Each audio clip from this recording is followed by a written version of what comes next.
Hello, everyone. It's great to see you here. Hello, Raquel. It's great to have you back for a new Hello, talk, Hans. this time on Thank you. neurodiversity and TRE. I would like if everyone could write in the chat just where you are located, a little bit about your experience with TRE. Also, anything about your interest for this topic would be interesting as well. Also, feel free to write questions and so on in the chat throughout the talk. Welcome, Raquel. You can start your screen share if you like, and we will move on to the talk. Let's check in the chat what you're writing. Daniela in Italy. Hello, everyone. Raquel, yeah, you will present yourself. Mike is in Toronto.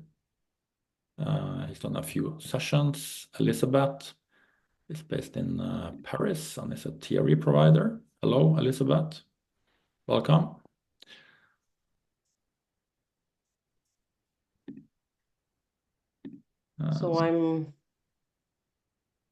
Let me share my screen. I always get a little lost. Yeah. Okay. There we are. Great.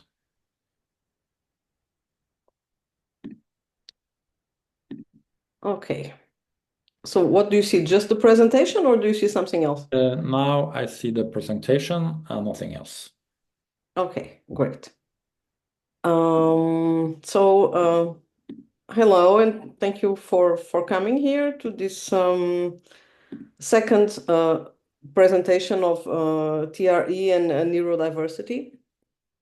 So I'm this talk is about unlocking potential for neurodiverse people using TRE. So basically, it's what I've been doing, not necessarily always on purpose, but it ended up like this. So it's really great. So I don't know for what reason. Okay, so here it goes. So the goal of this talk is to understand how TRE can help with neurodiversity challenges. And why? Because by enhancing self-awareness, we can empower personal growth. And I'm kind of, okay, I was struggling with how to pass the slides, but all is good now. So in this workshop, we will see the neurodiversity definition, kind of, because there are many. The main neurodivergent challenges and also some real life case stories. Okay, and we will also learn about TRE in neurodiversity stress management, how to adapt the TRE practice, and how to incorporate TRE into daily life. So I'm Raquel Devillé. I'm located in the French-speaking south of Belgium in a town called Virton. And I'm Portuguese from close to Lisbon, from a village called Ericeira. Not a village, but a town nowadays. And I'm a TRE provider and also a therapist. And I used to be HR manager, and I have occupational health and ergonomics specialization. And since I've founded Recentrez-vous, that it's my practice here in Virton, I've helped more than 30 people with many neurodivergent clients manage anxiety, pain, and burnout through personalized methods but using a lot of TRE because I tend to start with TRE. So as I've been working with many neurodivergent clients, I ended up getting a lot of information and studying the subject of neurodiversity because I found that I'm neurodivergent. I found this in 2018, and since then I've been studying the subject a lot for me, but also for my kids. So it started with my kids actually. So I wrote a book about neurodiversity, mainly in women. It's called It's Not Your Period because, as most women know, from time to time, when we get a little stressed, the first one of the things that we hear often, it's perhaps it's your period. And sometimes it's not your period and it's not the menopause either. So therefore the title of the book. So the book is available both in English and French for Kindle and paperback on Amazon for the moment. So we are starting with the neurodiversity definition. So this is a definition, this is my favorite one. It's the whole of human mental or psychological, neurological structures or behaviors seen as not problematic, but as alternate acceptable forms of human biology. So we tend to see neurodiversity or neurodivergence or the different forms of it as a problem, as sometimes mental health illness, as there are. It's often perceived as something negative.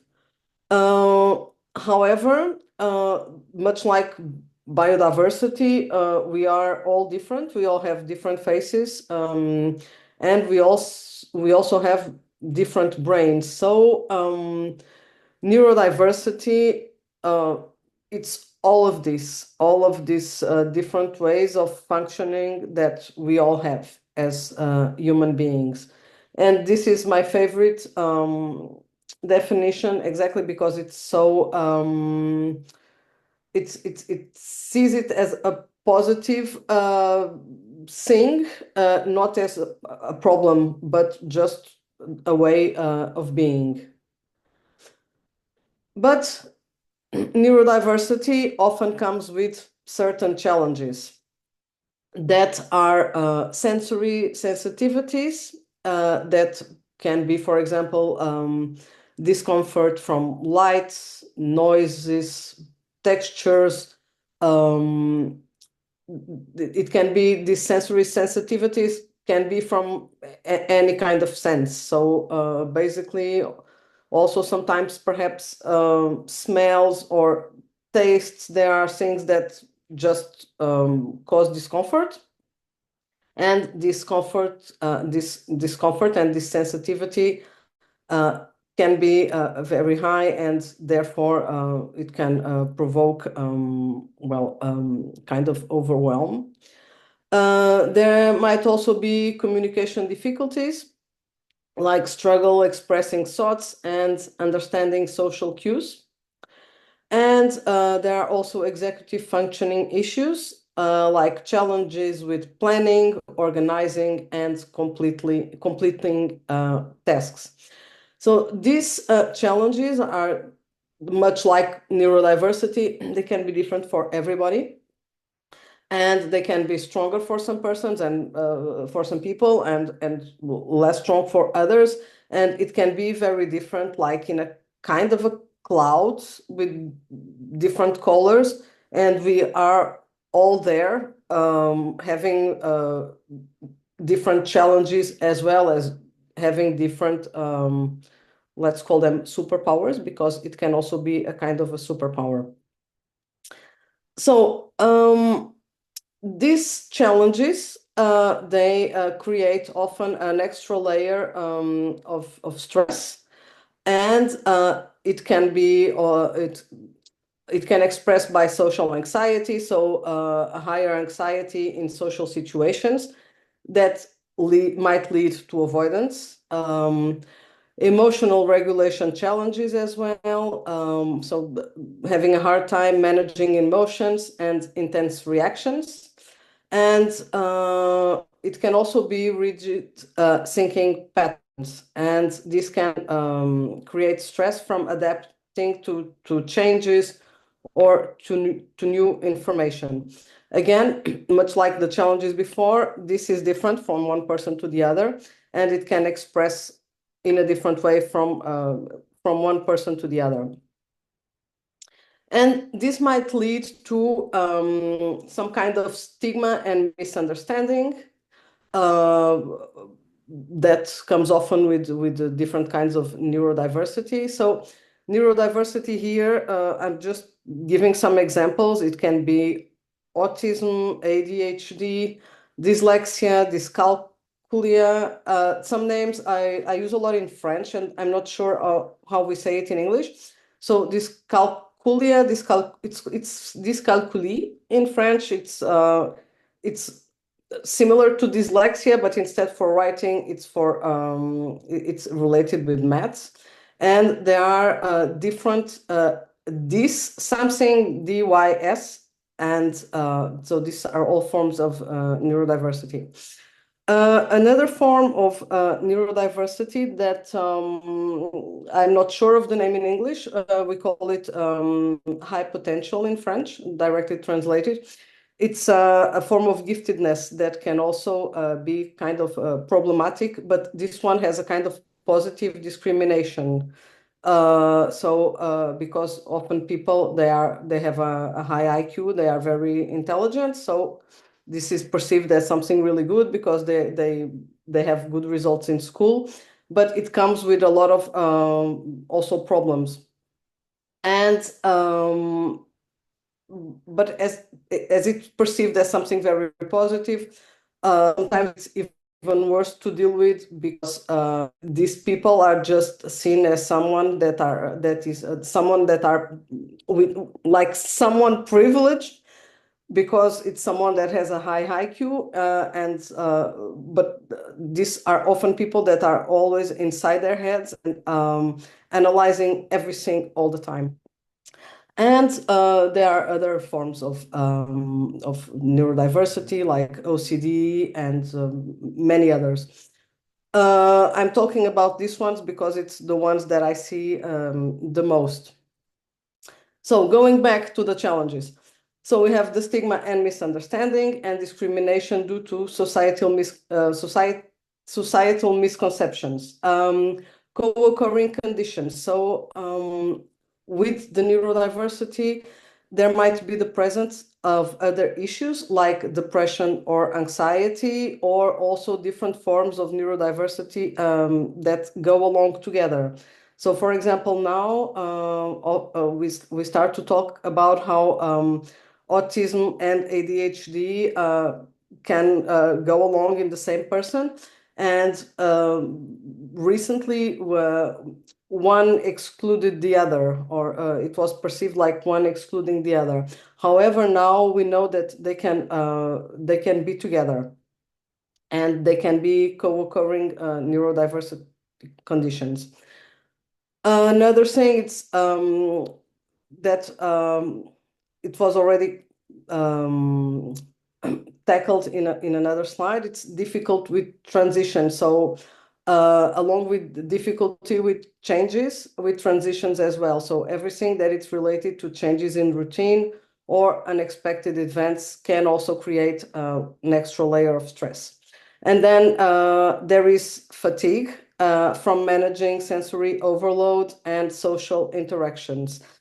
With this fatigue, often, at least in women, it happens a lot, there is also masking. And masking can be something that can be very positive if well managed, but it can also be very hard to deal with, and it can lead to burnout and other problems.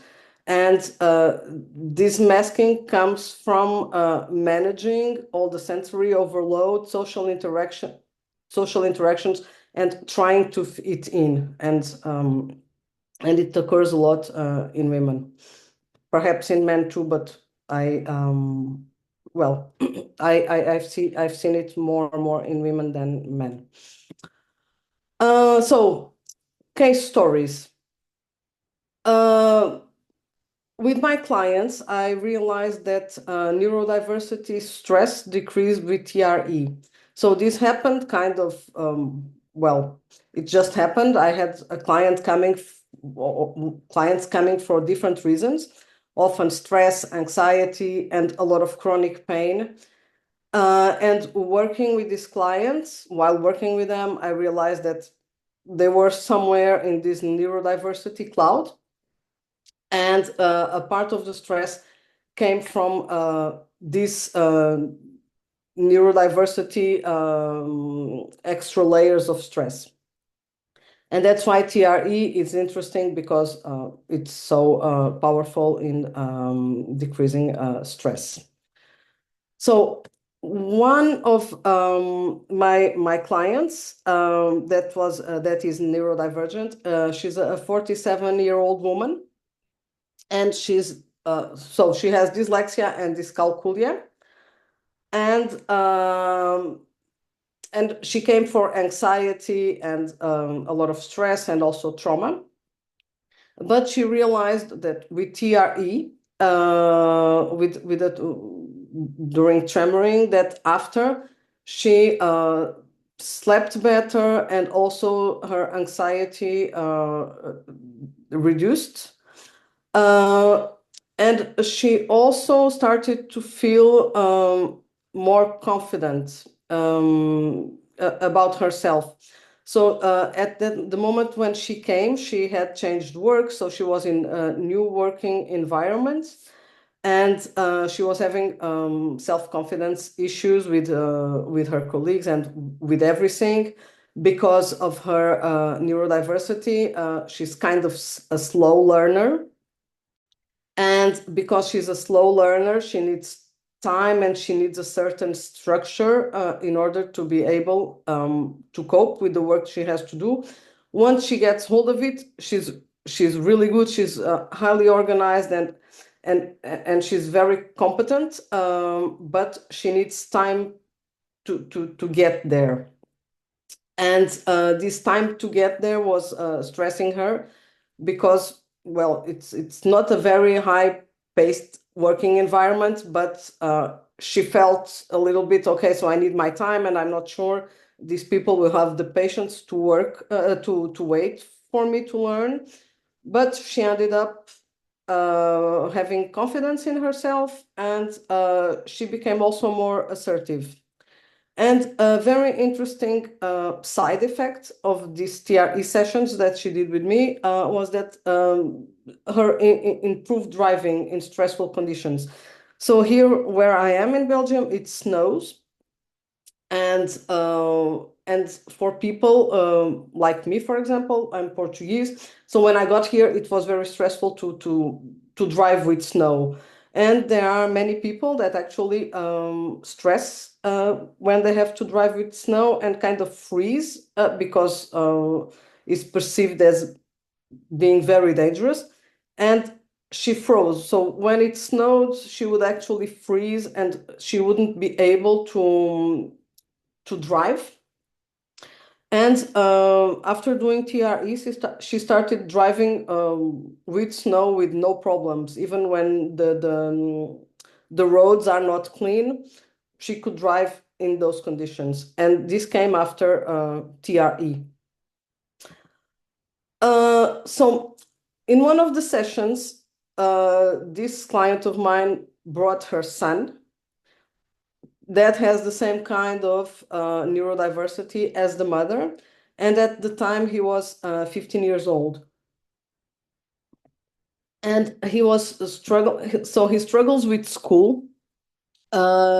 He was at that time 1 year late in school. And besides that 1 year late, he was struggling at school with results and so on. He had bad results, and it was very hard for him to deal with school. So he came with the mother, I told her, bring him on and let's see what happens. And he came to tremor, and I was paying attention to him. He was tremoring, and because it was easy for him to tremor, I told him, okay, so now I'm going to move on to your mother and like pay a little bit more attention to her while you are tremoring here. So, but they were side by side. It's just I stopped talking with him to talk a little bit more with the mother, and to help her with her process. And during this, he fell asleep. So he fell asleep while tremoring. It was very interesting. So he was asleep, but he kept tremoring very slightly, but I could see tremors. So we let him sleep. I moved on with the session with the mother. She tremored as well. And at the end of the session, we woke him up and did some grounding. And when he got up just before leaving, he started talking about his maths exam. He was going to have a maths exam. And he was like, yeah, so I'm going to have this exam and it's about this and so on. And he started explaining what it was about and what he was struggling with. But, well, it would be okay. And this boy, he didn't speak much. So it was kind of surprising because he actually talked a lot and talked. It was like a regular conversation of a boy that talks about school. But this was something very different for him because first he wouldn't talk and he wouldn't talk about school. He wouldn't talk with a stranger that was me like that. And he was just like talking about it like in a normal social conversation about school. So after the session, the mother told me that he actually he had improved energy levels, and also his socially interaction improved a lot. So he became more empathetic. He started talking with his mother a lot, and having a different behavior, more social at home. At school, his performance really improved as well. And he got a really good grade in that maths test. So he moved from negative points to a 16 in 20 for this particular exam. And then his French skills that were really low suddenly improved a lot as well. And he the teacher said that he wasn't late anymore, so he got to his regular level for his age, and besides that, his results were really good.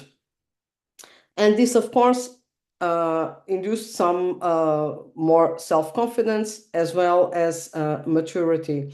So there was really a shift in his behavior besides the improved academic performance. So this is another, I need to do 5 second break to drink. This case study, it was a client of mine, a woman, 41 at the time we worked together. And she was autistic, gifted, and she had a story of abuse during childhood, as well as as well as adult life trauma. So she basically came to me. We did some TRE sessions, and there was a lot of emotional release. And after that, she realized that she would cry less. So she used to cry a lot and to hold, and this would make her to hold emotions, and this would make her cry. And after TRE, she felt release and less crying. Also, she became more calm and focused, and this led to some lifestyle changes, namely with her eating habits. And after some sessions, she started to get out of, I don't know how to say this, to get out more. So she was able to contact a friend and to go eat with a friend, and to do then some activities with other friends, people that she didn't talk with for a long time, and she regained the ability to laugh again. And she felt less triggered in social situations. So in social environments where she would often feel very triggered and she would retreat, it became easier for her to deal with these social situations. This was this 13-year-old boy was my first neurodivergent client that I realized that was neurodivergent. So when he came, the mother explained that he was autistic as well as gifted, and he had chronic migraines since he was a toddler, and he could express that he had migraines. So he came together with the mother as well. The mother came for chronic pain. And again, I told her, so bring your son and we will see what happens. And with tremoring, so for him, it was a lot of fun to tremor during TRE. And he would tremor, he had this very big movement, and he would tremor a lot, his whole body. And he had a lot of fun with it. And very fast, his migraines reduced. They became less strong and less frequent as well. And he also realized, so he started to, so he could feel when the migraine was approaching, and he could tremor just to avoid it. And he started doing this on his own. So he would feel if the migraine was approaching, often at the end of the day, due to sensory overload from school. And he would tremor, and the migraine would not show up or would be weaker than previously to the TRE sessions. This led to a new ability to practice sports. So this boy really enjoyed riding his bicycle. So he got back to riding bicycle a lot, as well as swimming. And nowadays, for like some years now, he enjoys a painless teenager lifestyle with almost no migraines. So besides these case studies that I just presented, I have some testimonials from clients, also neurodivergent, that had interesting results. This one, Tina, she did some TRE sessions with me. She had a lot of fun also doing TRE. So I often have these people that come to Tremor and they have fun. They experience laughter and fun because it's so different to feel the body like that. So she had a sugar addiction, and since the first TRE session we've done together, the sugar cravings disappeared. So she realized that it was related to stress, sensory overload, and that TRE session allowed her to quit sugar with no effort. It was a very surprising result. That's why it's here. So this is Christine. Christine, she has ADHD as well, and she struggled with anxiety her whole life.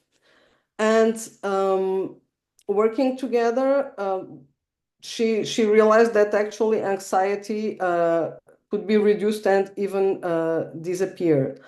And this happened again with TRE. So how does it work? Stress relief, consistent practice of TRE exercises for ongoing stress and anxiety management. So this can be done, as you all know, in the way we know with the exercises or not, just doing TRE. And this can be adapted to the person that it's in front of us. So this is what I always do. So I have the framework of TRE, but I always adapt to the person that it's in front of me. So here it is. This adaptation, so when we have the stress and anxiety management, for me, it really varies the amount of stress from one person to the other. So I adapt to this stress and anxiety management.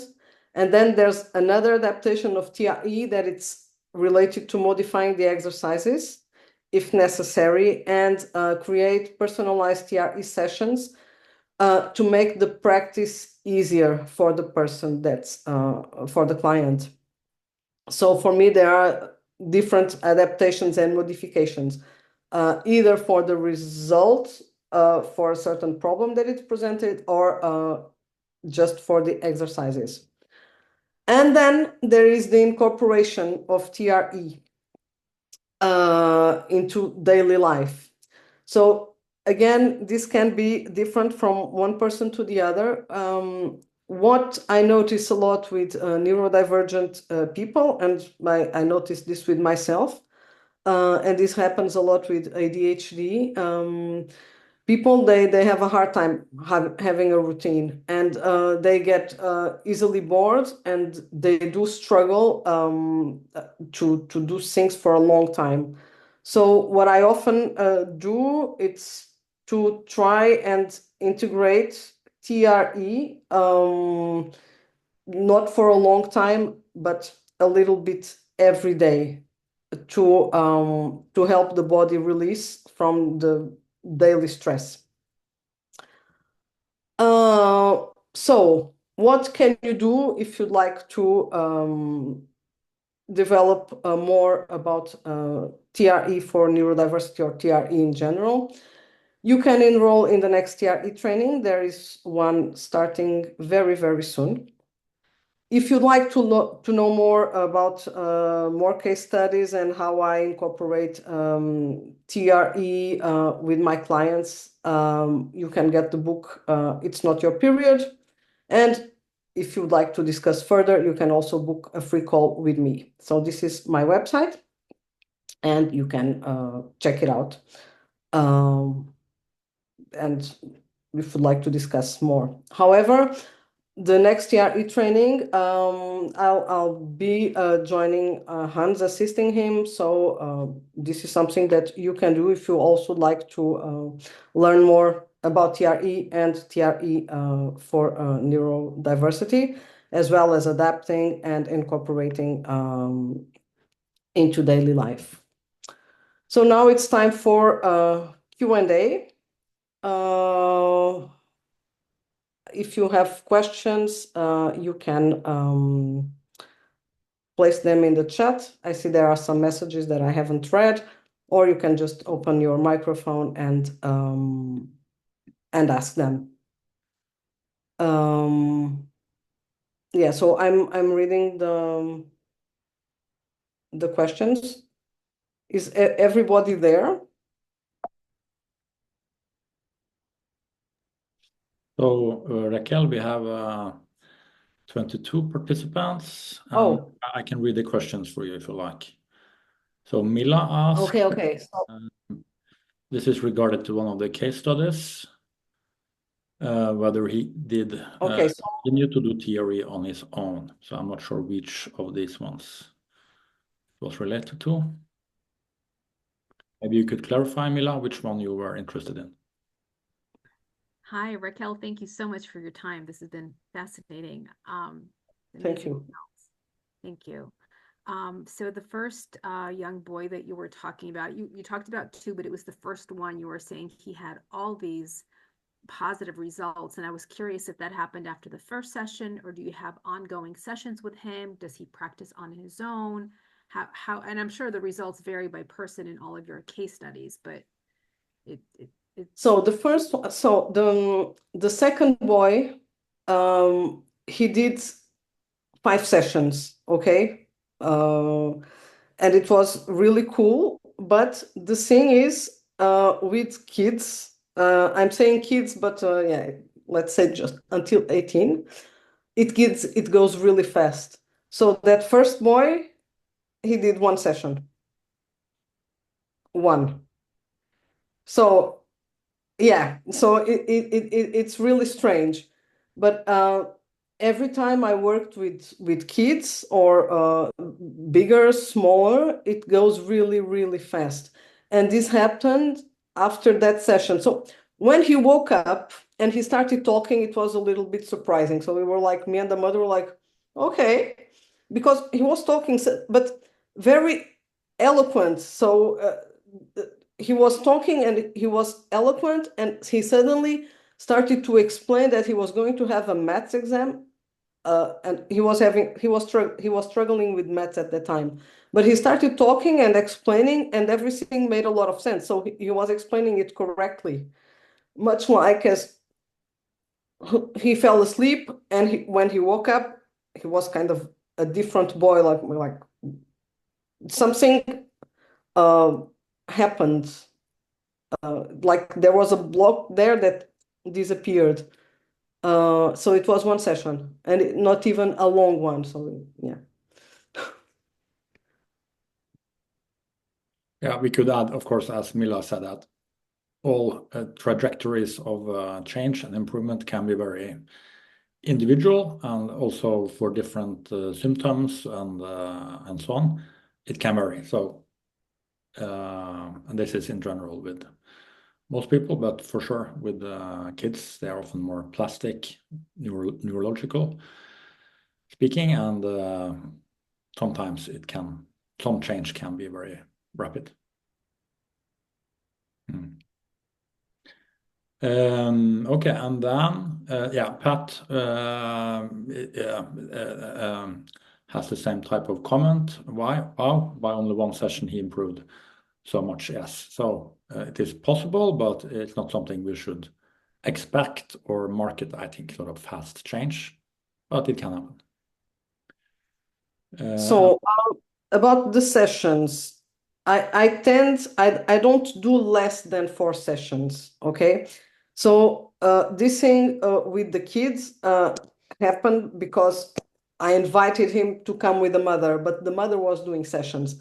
So for me, it's important to do at least 4, so there is kind of a result, and also if there is some kind of thing that comes out, and if the person, so some kind of emotions that the person is not expecting between TRE sessions, with 4, I know like how to tell the person how to manage it, and how to help the person manage emotions and things that might come up. So this 1 session thing, it happened like, okay, it happened because I told the mother, so bring your kid and we will see what happens. So, and every time I worked with the kids, because I don't often work with kids, so I don't work with kids. And when I do, it's because they come with the mother for some reason. And I just say, okay, like a bonus, like bring your kid and we will see what happens. And this happened with 1 session, but it does not mean that everybody will have this result. So this is here because it was a particularly good one, as well as I had with another kid with chronic pain, also a neurodivergent girl. It was really fast, but she kept on practicing, but the first session, often it's kind of magic for me. So Shelley has a question as well. Yeah, okay, so you answered some of that. How often did you see some of these clients? And how often did some of your clients tremor on their own? So especially this last one, maybe you could comment on if you have any information about their tremoring at home. So there was the one client that was autistic with a history of abuse. She practiced a lot on her own, and because it really helped her to self-regulate, because she had like overwhelming emotions very, very often. So it was kind of problematic, and TRE really helped her calm down and feel more present. So for her, that was the main thing. She felt present, not always joyful or often sad, but she could feel present with TRE. So she practiced at home. Then I tell my clients to do whatever they feel it's interesting for them. I see there's a pattern in the beginning. They practice a lot more, and then with time, as they feel better, they practice less and less. And depending on the person, so some people, they can actually have a practice and on their own, but it's not often. So when I do it to practice just a shorter period of time, that can be just 3 minutes a day, but try to do a little bit every day. For example, before sleeping, tremor a little and then move on to sleep. Because it worked for me. So often I give my example and let people choose. So this boy in particular, I don't think he kept doing TRE on his own. His mother, sometimes she tremors, but it comes naturally. She lets the tremors go on, but she doesn't do it like a regular practice, I think. Shelley also asks, did they always tremor on their back or sitting in a chair, or did you also do standing up tremoring with them? Okay. So, did he continue to do TRE? Okay, Daniela, I will answer your question after. Okay, Shelley, I'm starting with the first question. How often did some of your clients tremor on their own? We did already answer these questions. I did read them previously. Yeah, so I often one session per week. Most of the times I had a young client. We did 2 sessions per week, and I did this before going on holidays, doing 2 sessions per week, and sometimes even 3, with very good results. So I realized that perhaps it would be interesting to do, for example, 4 to 6 sessions in 2 weeks. And this can be interesting. It can have interesting results. But I'm always trying different things. So that's my thing. Let's see if it works. And I have people that come to me that are very open to try different approaches. So that's what I do. I tend to make people tremor on their back because it's easy. Sitting in a chair, I tend to avoid because people, they sit so much, they don't need to sit more. So I try to avoid sitting as much as possible. Standing up, not often because of balance. So I end up doing everything on the floor, not necessarily laying on their back. So because I'm a yoga teacher, sometimes I use different yoga poses, but I like to do it in a mat on the floor for security reasons. Thank you. That's wonderful. Thanks for answering the questions. And I saw another question, and so just maybe I'll just ask that too. Do you do the exercises before the tremoring? In the first session, always. Yeah. And I'm not sure if this is something I should be sharing like publicly. It depends. Not always. No, not always. And I adapt. So sometimes I have people that, for example, clients, overweight clients, with them I have to adapt. And sometimes I just don't do the exercises. I go directly on the floor and that's all. Yeah, Thank you. it's not a secret that we can do it different ways. Sorry? It's not a secret that we can do it different ways, and it's what we are trying to teach also in the training is that we can access tremors in different ways, different positions with the exercises, or adapt to different needs and so on of different people and situations. But the exercises, I use them, for example, with people that spend a long time sitting. So I have lots of clients that spend the whole day sitting in front of a computer. So these people, yeah, they do the exercises. And sometimes I stretch the exercises in a yogic form, so they can move a little differently from what they do every day. So the exercises can be really good as well, and I really like them, but it really depends from one person to the other, from as everything. So Daniela's questions: how can support accessing emotions during TRE? What could be good questions or interventions for this? Daniela, can I ask you to develop this a little bit? I'm not sure I understand. Well, if I have the feeling during a session that there is some kind of emotional issue or some emotional aspect involved, and I would like to know more about it for myself when I tremor, but also with another person. So sometimes I wonder, because the tremoring itself is very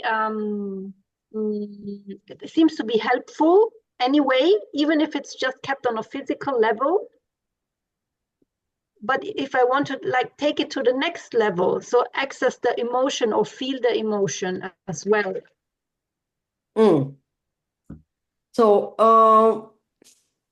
I don't know. So basically, what I learned from Hans during the training and then with my practice sessions and so on, as long as you feel safe, all is good. Meaning, for example, I had a session with Hans that was very life-changing.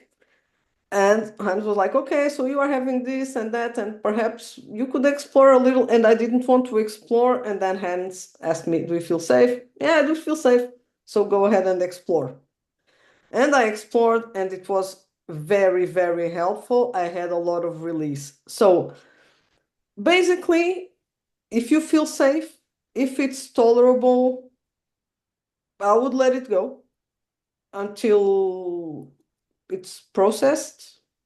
Am I making sense?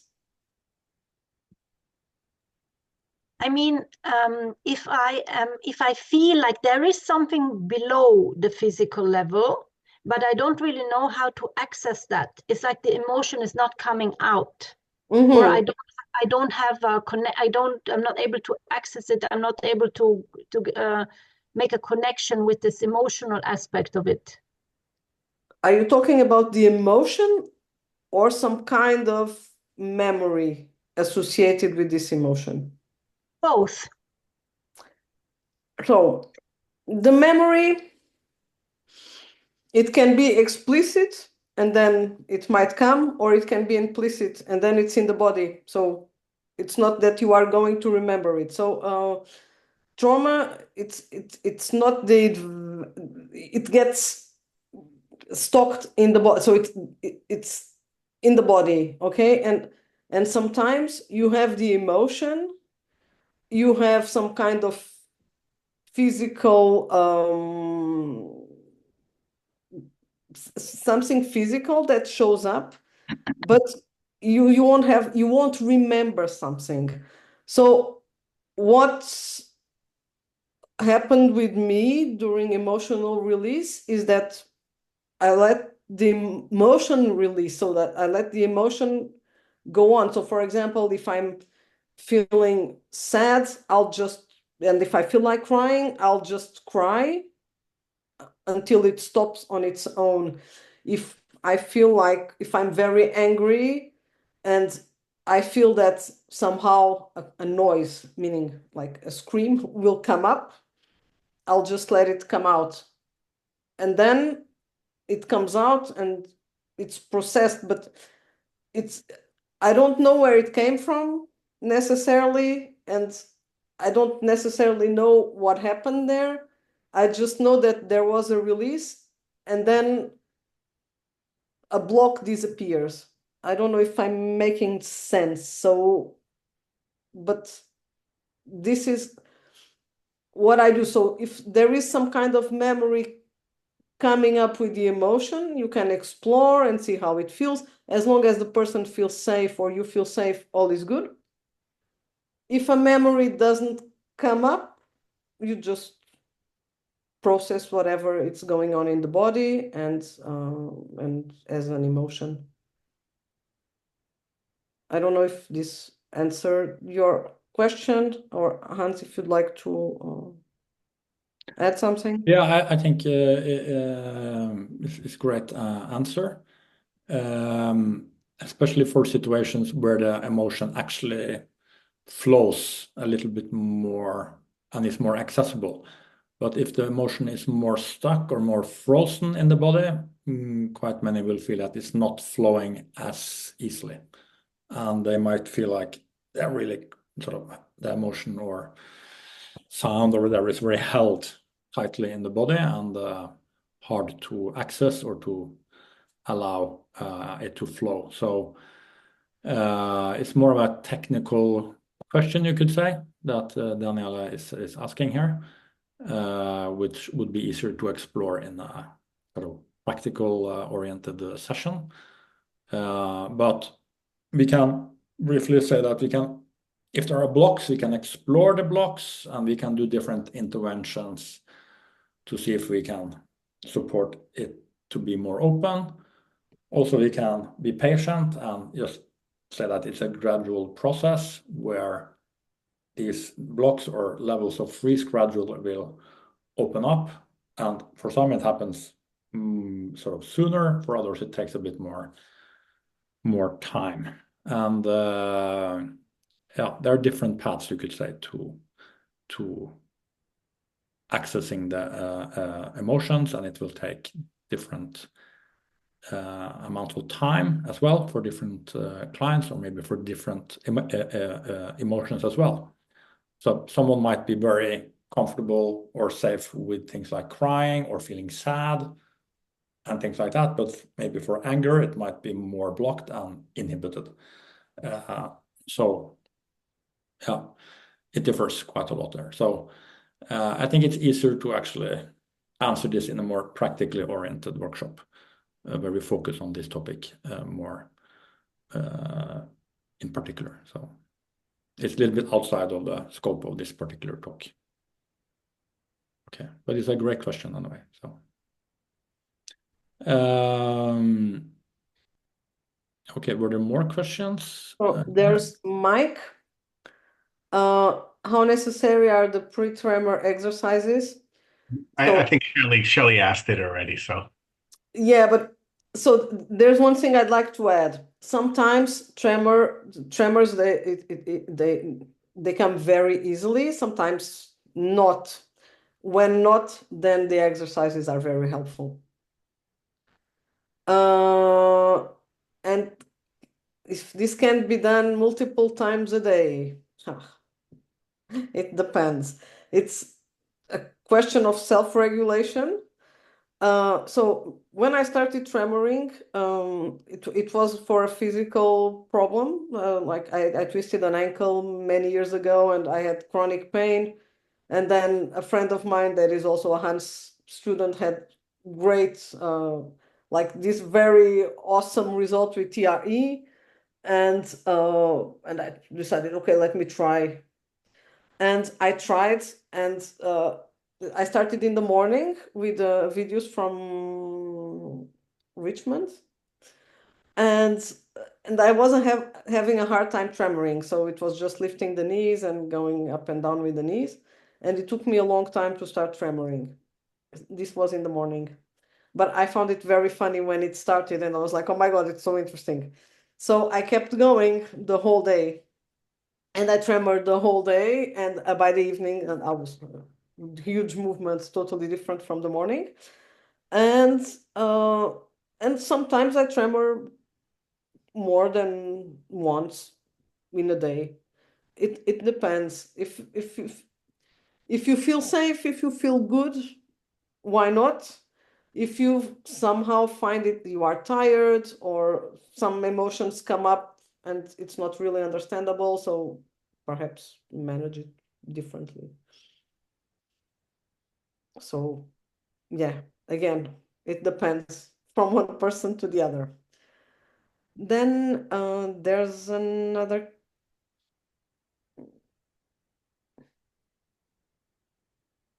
Okay, Heide, Marie, I'm looking at your question and about your clients that get overwhelmed only the next day. Could you develop a little on this overwhelm, please? I'm not sure if I Yes. Oh, Can you hear me? I can hear you. Yeah. I'm talking about people who do TRE and they find it very relieving. They get a lot of release from it while they do it, and they have huge movements. Mm-hmm. But 1 or 2 days later, they have emotional problems or they feel tired, they feel overwhelmed. And it only comes 1 or 2 days later. So they get very insecure about how to regulate this because the bad reaction comes only 2 days afterwards. So a little bit like when you do sports and you are sore 2 days later. Okay. Okay, so it's about regulating. let me think in with this example. So you do exercise. So it's my case today. Today I'm sore because I exercise too much. So I'm very happy with it, but I feel it. Why do I feel it? Because well, I didn't move for 2 weeks, and then I moved too much, and then today it hurts. So perhaps that there is too much release or it's too intense perhaps in the session, and then it's too much, and then there's some kind of floating that only shows up later, perhaps. I would so if the tremoring it's too intense during the session, perhaps reduce it a little, so make it less intense and see what happens. I don't know if it's about trying and experiencing. Exactly. And finding the right amount. I have one lady and she's neurodiverse, and she said she's come to the point when she realized that once a week is okay for her and everything else is too much. Mm-hmm. So that's great. That's really good. Mm-hmm. If she realized that on her own. So yeah, that's the important thing. Mm. That's that she understood and that she listened to her body basically, and once it's okay for her. Yeah. Okay. Thank you. I would like to add something here as well, because I also think it's important to consider how we use this word overwhelm and define it a little bit more specifically. It's often used in the trauma world or community for almost anything that is uncomfortable or not feeling at ease or good. So personally, I only use this word for situations where the person feels clearly unsafe with what is happening, and actually quite unsafe, and so it's not enough just to feel uncomfortable, and so on. So it's perfectly possible to feel uncomfortable or to have emotions coming up or different symptoms like, let's say, a headache or anything, and feel safe and not be. It can be they have questions or they have. Of course, it's uncomfortable or sometimes even disturbing, but it's not unsafe. And quite often it's not even unfamiliar for people. So then I don't use the word overwhelm. But we can also talk about unpleasant temporary effects, you could say. And I think as we work with the body in a very deep way with theory, I think it's a little bit too much to expect that it always should be just comfortable and pleasant, and that there shouldn't be any, we could say, unpleasant or sometimes even somewhat painful short-term effects. So I consider anything that is less than 3 days short-term and quite normal actually as well. And so what sometimes we see is that there are maybe someone feels tired or they might have some headache or something else showing up after. It can be some hour, maybe it lasts for some hours, maybe 1-2 days, and then there's like a lift or something. Now, wow, I feel like something has opened up. Sometimes you have also something lasting longer than this, but it's also then also important to consider the trauma history and to see if it somehow makes sense to them what is happening. So one thing also which is important is over a series of sessions is to help clients sort of keep track of what is happening.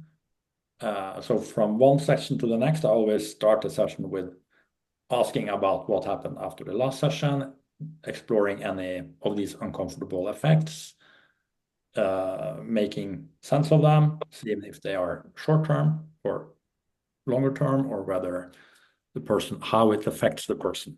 So we want to, of course, make sure to not have any or sort of very long-term or more serious effects, which are much sort of these sort of short-term unpleasant effects are for sure not uncommon. I wouldn't always say that they are because we did too much. They can happen if you do little also. And for some, it can also be when the body needs to do something bigger and more intense, and it's somehow not happening. So I would say that these short-term unpleasant effects are naturally occurring process effects of deep and effective body-oriented trauma therapy or processes. And if we so try to reduce them too much, we might also reduce the effectiveness of the work over time. But of course, it's important to help or to keep track of it, to be transparent. And I also talk with clients about this before we start. We keep track of what is happening, and ideally we want over time these effects to be less as their capacity to deal with it and to be in the process increase. I'd like also as we adjust and adapt the process. For instance, to doing it once a week, or to see how often and how much. There's something I'd like to add. So I noticed this more, not necessarily with TRE. I noticed when I did my first family constellations training, So I would do the training, and we would do sessions between each other and so on. And the next day, I would often feel sad, angry. So I wouldn't be okay. So I would move from like the regular state, everyday state, to a state where I would feel angry or sad, sometimes very, very sad. And then after, I would be much better. And what I noticed also is that my productivity level would increase a lot, like 2 or 3 days after. And now I notice this with more things. So I noticed, I really noticed at that moment, and then now I notice more with different things, TRE also.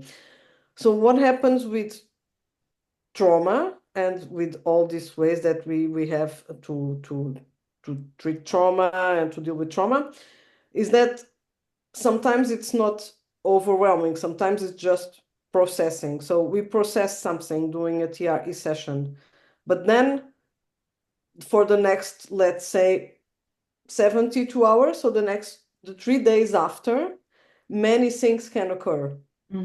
And sometimes we feel better, but sometimes before we feel better, we feel worse. And I do feel it a lot. And what I notice nowadays with myself is that sometimes there is something that makes me angry or sad, some kind of event that has nothing to do. I get really sometimes very frustrated. Then I notice what happens in my body and so on. And then, well, I wait for it to go away. And often this is a sign. Now I know that the next day something is unblocked, and I will have like this huge moment of insight or find a solution to a problem. But I have this boiling thing going on, and then it goes away. And when it goes away, then often it's like find a solution or increased productivity. So this is what happens with me. And perhaps it's something related to this. So there's something that is processed in the body during the TRE session. The person feels relief because it comes with the practice. And then there is this unpleasant moment before it goes better. I don't know if this makes sense, but this is something you can ask your client, and it's a great self-regulation exercise. Right. I hope it helped. So there is one more question from Pat. Again, overwhelming emotional outbursts or being frozen or even dissociated when tremoring. So these overwhelming emotional outbursts, well,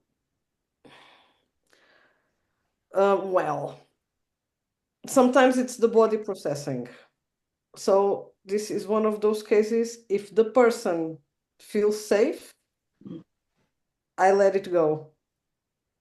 I didn't do this always, especially in the beginning, because I didn't feel I didn't feel safe letting the person go through all of that.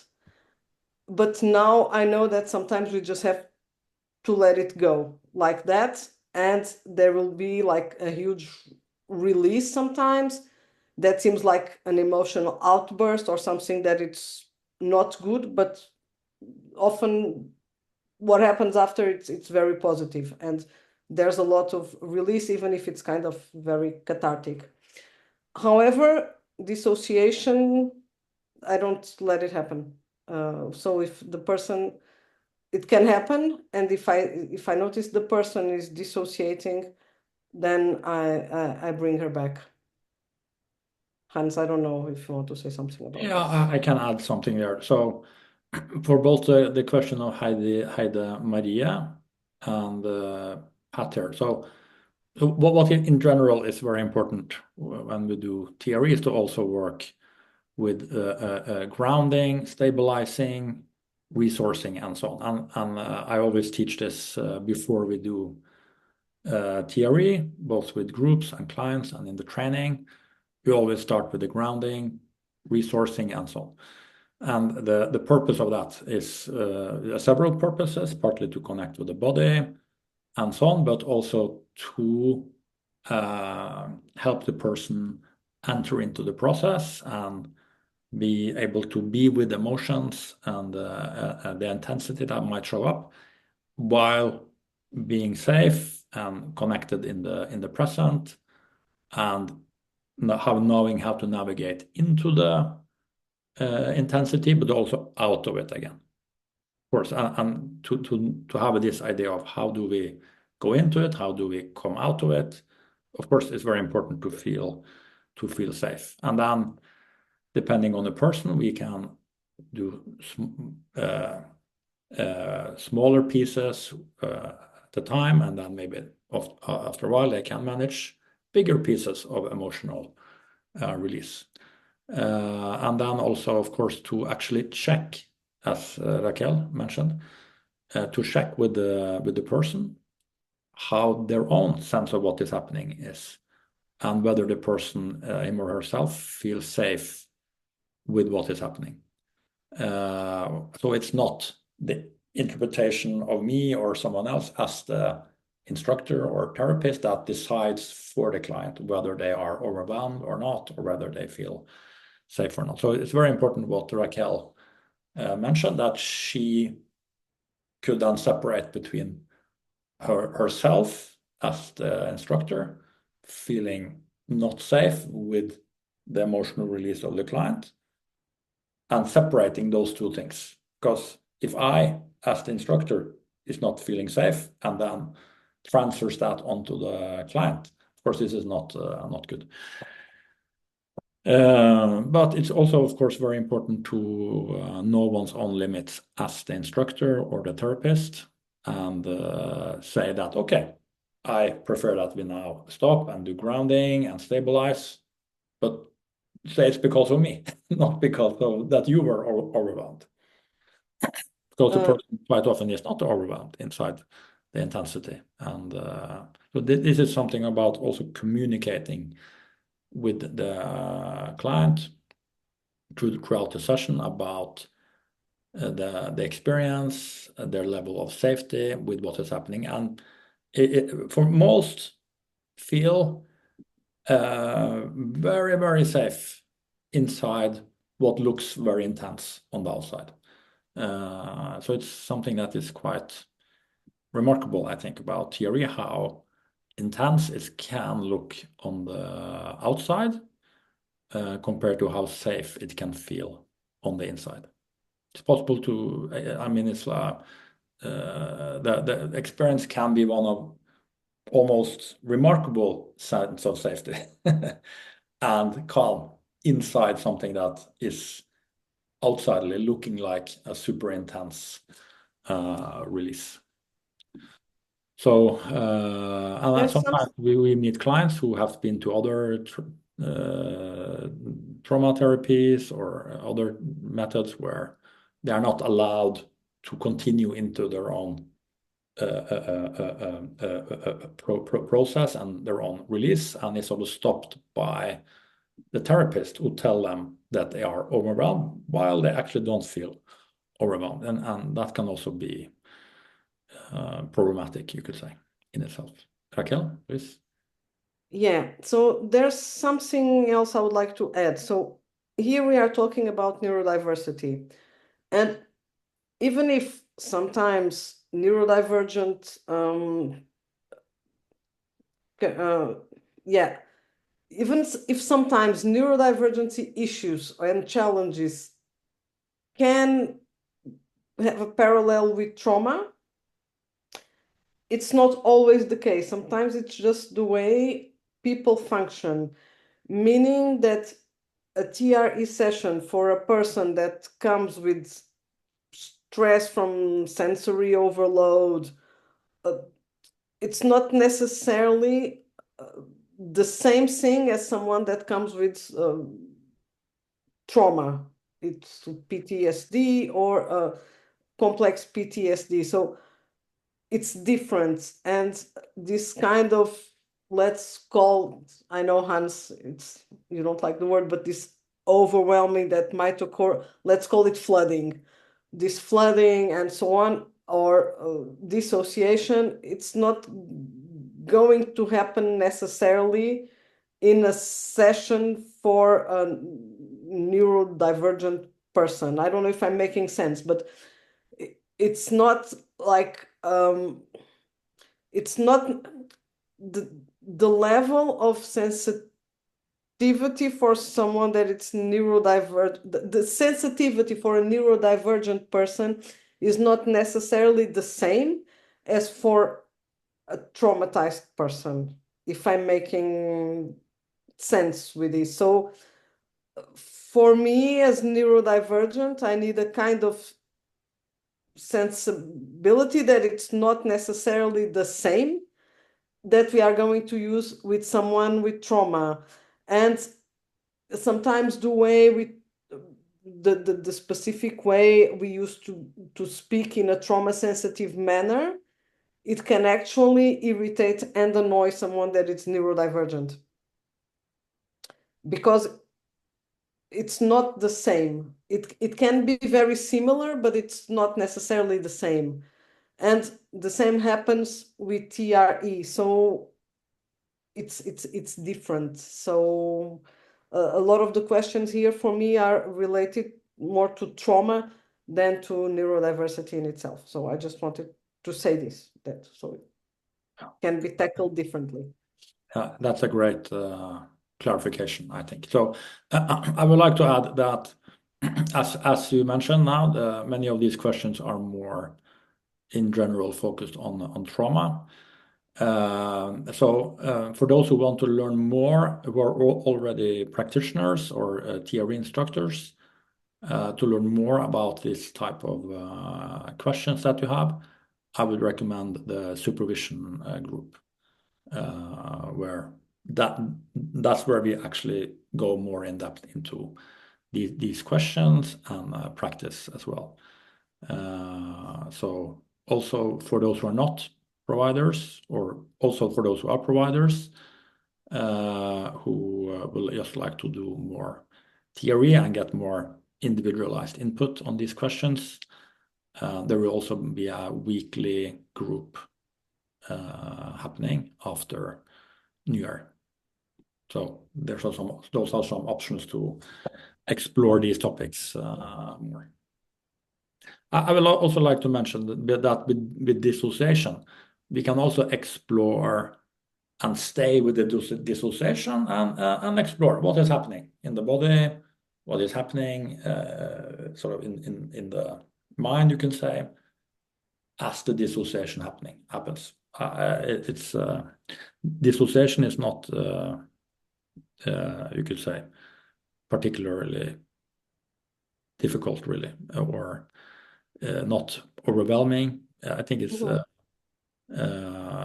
for most people who dissociate, it feels safe to dissociate. So to stay with and explore the dissociation. Okay.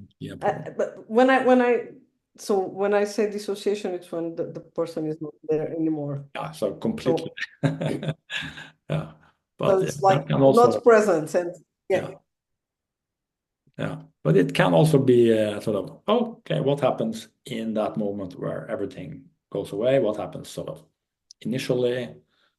What did you notice in the body before that happened? And then we can tremor with it and sort of work, because there is some activation coming up that the body and the mind responds with the dissociation. There is something happening that the response or the sort of the body or the brain is that pattern.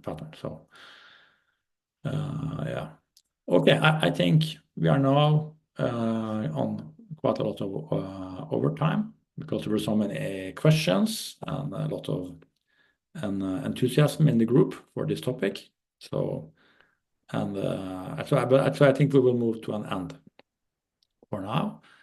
So I would like to thank you very much, Raquel, for giving this talk. It was really interesting and useful. Also, I want to thank everyone who showed up to participate and to share and ask questions and so on. So thank you very much.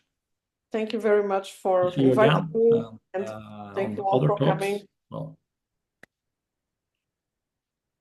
Bye-bye. Thank you. bye-bye.